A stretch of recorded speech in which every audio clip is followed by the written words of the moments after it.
Olá, tudo bem?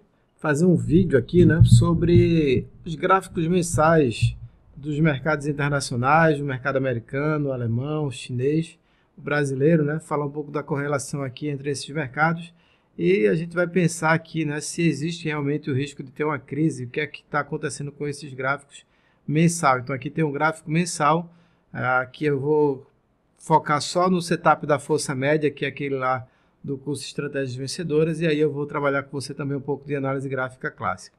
Então eu tenho um gráfico aqui do SP500, né? Desde a crise de 2008, você nota que o mercado vinha numa tendência de alta, fez esse zigue-zague aqui, ó, ascendente, né? Esse aqui é o gráfico da TradingView, um gráfico gratuito, vai aparecer aqui algumas propagandas, mas isso aqui faz parte, né? Que é o gráfico que todo mundo aqui iniciante está usando, então a gente usa o que todo mundo usa, beleza? Todos os problemas e todos as propagandas. Então aqui, ó, fez onda de impulso, corrigiu e depois voltou a subir. A partir daqui, 2003, né, subiu bem até que apareceu lá 2008. Então se você fez lá o curso, você nota que eu tenho aqui o início de uma tendência de baixa e o início de uma tendência de baixa também acontecendo aqui.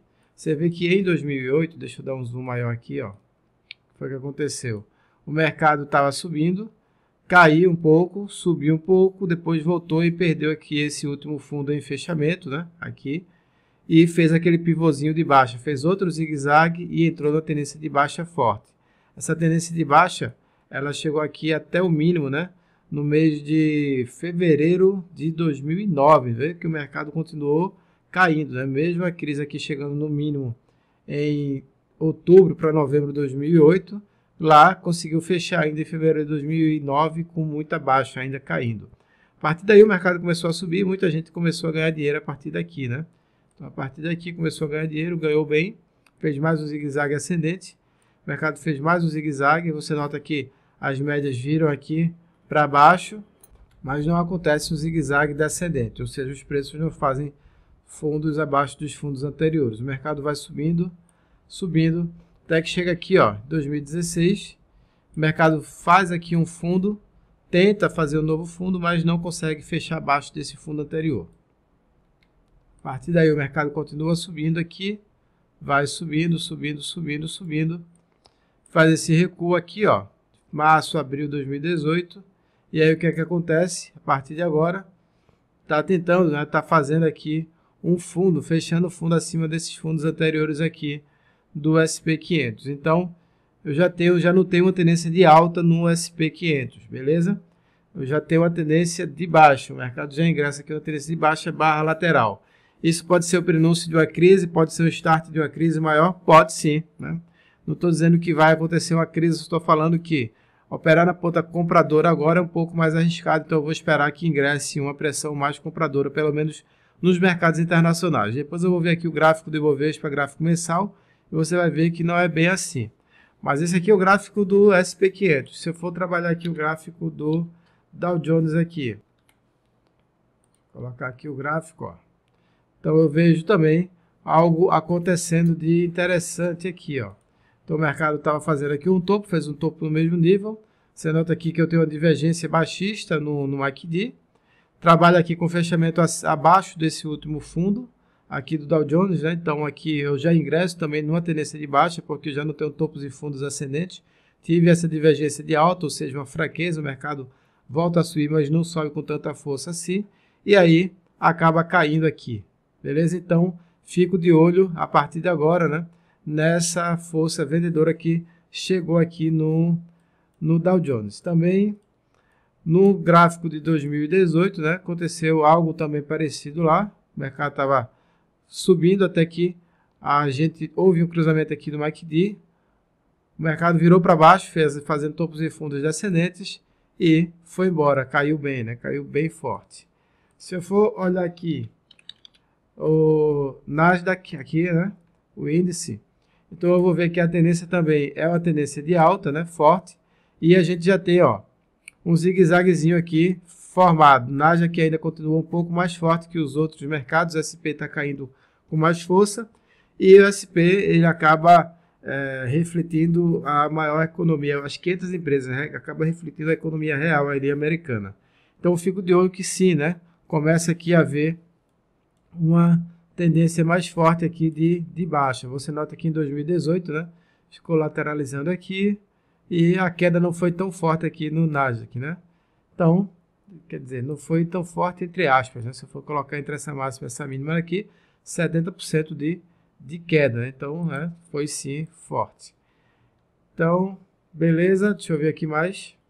Aqui eu tenho um DAX alemão, era uma tendência de alta. Você nota que o DAX já caiu bem mais forte, já fechou bem abaixo dos dois últimos fundos, o fundo de agosto de 2017, fundo de março de 2018 e agora com esse fechamento aqui de outubro, né, 2018, eu já confirmo que a tendência é de baixa, então o DAX já começa a dar uma sinalização, já confirmou a sinalização baixista, que o mercado está caindo sim, né? Isso aqui pode ser o prenúncio de uma queda mais forte ou pode ser apenas uma correção aqui lateral, mas inicialmente o que eu tenho é que o mercado estava dentro de uma tendência de alta, fez um fundo, depois fez outro fundo, aqui com esses dois fundos não fez um fechamento abaixo do fundo anterior, voltou a subir. Qual a diferença de agora? É que eu tenho esse fechamento de outubro abaixo do fechamento dessas duas mínimas, então fica de olho também aqui que o mercado alemão também já está mudando para a tendência de baixa, já mudou para a tendência de baixa no longo prazo, né? Então, desde essa máxima daqui até onde a gente está agora, eu já tenho 22% de baixa, o que quer dizer que o mercado já está no mercado urso aqui, né? Ursalino, né? Se eu for olhar aqui um recorte do mercado chinês, eu também tenho uma tendência de alta formada, né? O último fundo, e aí você nota que o mercado ele vira para baixo sem nem fazer aqueles zigue-zagues, né? Então, a gente já tem uma tendência de baixa também no mercado chinês. Então, as maiores economias do mundo aqui estão, né, mudando. Você nota que na crise de 2008 eu tive até um zigue-zaguezinho, coisa que não está acontecendo agora, né? O zigue-zague não aconteceu, então eu não me espantaria se houvesse uma queda nos próximos meses. Claro que aqui não é bola de cristal. O interessante aqui é você saber o que é que você vai fazer se o mercado realmente confirmar essa baixa, né?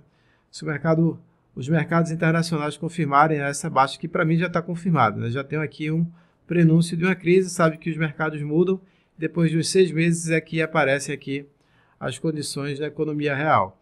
Quando algo acontecer que o mercado voltar a subir, a gente compra com mais força. Mercado francês, a mesma coisa, né? Fazendo aqui, subindo bem, né? Ficou lateralizando aqui. E agora, assim como o alemão perde, né? Aquelas duas mínimas ali, ó. E confirma, né, o viés baixista do mercado de ações francês. Aqui, tendência de baixa também, então fica de olho, né? Porque isso aqui pode em algum momento chegar aqui no Brasil. Então eu vou colocar aqui o gráfico do Ibovespa no gráfico mensal e vamos ver o que é que está acontecendo. Vou tirar aqui todas essas linhas para ficar mais fácil. Aqui, ó. Pronto. Então eu tenho aqui o gráfico do Ibovespa. Você nota que, ao contrário, né, do que a gente está vendo aqui no restante do mundo, o Ibovespa continua dentro de uma tendência de alta. Não foi abalado com muita força aqui nesses últimos movimentos baixistas. Claro que houve uma queda, mas voltou a subir aqui, né? Está inclusive trabalhando acima dos últimos topos. Então, para mim, o Ibovespa continua dentro de uma tendência de alta. E eu só fico aqui vendedor no médio prazo, no longo prazo, aqui o gráfico mensal, se o mercado começar a trabalhar abaixo de 70 mil pontos lá embaixo, né? Ou então se fizer aqui um zigue-zague descendente. Então, para mim, o mercado de ações aqui brasileiro ainda continua otimista em relação a isso, né? Segue aqui dentro de uma trajetória de alta. Você nota aqui no mercado, na crise de 2008, né? O que foi que aconteceu? A gente fez esse novo topo, né? Um topo acima do topo anterior, tá vendo aqui? Mesma coisa que estava acontecendo lá no SP500, com a divergência aqui baixista no histograma, no MACD. Depois o mercado perdeu esse último fundo e recuou com mais intensidade. A partir disso, né, a máxima de cada candle mensal se viu como entrada de uma nova pressão compradora. Então aqui o mercado voltou a subir. Então o que é que eu vou olhar agora para o mercado americano? Uma entrada de pressão compradora no rompimento da última máxima do último mês.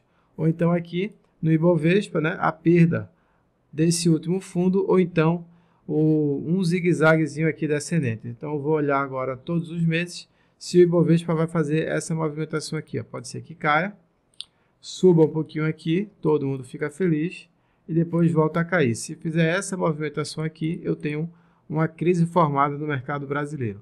Se o mercado ficar só lateralizando aqui, eu não vou ficar me estressando com isso, porque a tendência ainda é de alta. Então, a tendência do Ibovespa é uma tendência de alta. Dentro da tendência de alta, eu procuro operações ações para comprar. Então eu fico só focando em operações, né, em ações para comprar.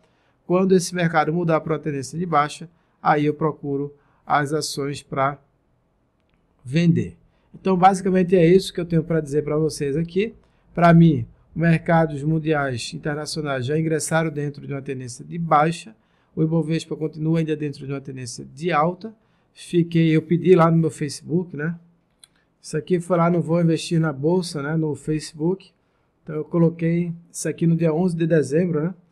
Tinha divergência de baixa aqui no histograma e no MACD. E eu falei que se perder esse patamar de último fundo, tende a cair mais. Então isso aqui já aconteceu. Perdeu esse último fundo e caiu mais, que foi o SP500. Então, para quem me acompanha sabe que a gente está monitorando, não é de agora, né? Está monitorando de um bom tempo, né? Desde esse último fundo, da confirmação desse último fundo, que eu estou monitorando uma possível crise americana. Lembrar que a escola austríaca já vem falando que vai acontecer uma crise, mas você sabe que o timing é uma coisa que não é o bom deles, né? Então, timing aqui, eu fico aqui acompanhando para pegar o timing correto. Então, aparentemente eu estou dentro aqui de uma tendência de baixa no SP que pode incidir ali na economia real também. Beleza? Então fica de olho. Quando o mercado voltar a subir, a gente está de olho. E pode ser que essa crise fortaleça aqui o mercado brasileiro, que as pessoas vão começar a enxergar esse mercado de uma outra forma. Que o mercado o Brasil pode ser que suba, né? A despeito aí dessa crise internacional que pode acontecer em 2019/2020. Então é isso, foi um prazer e até o próximo vídeo.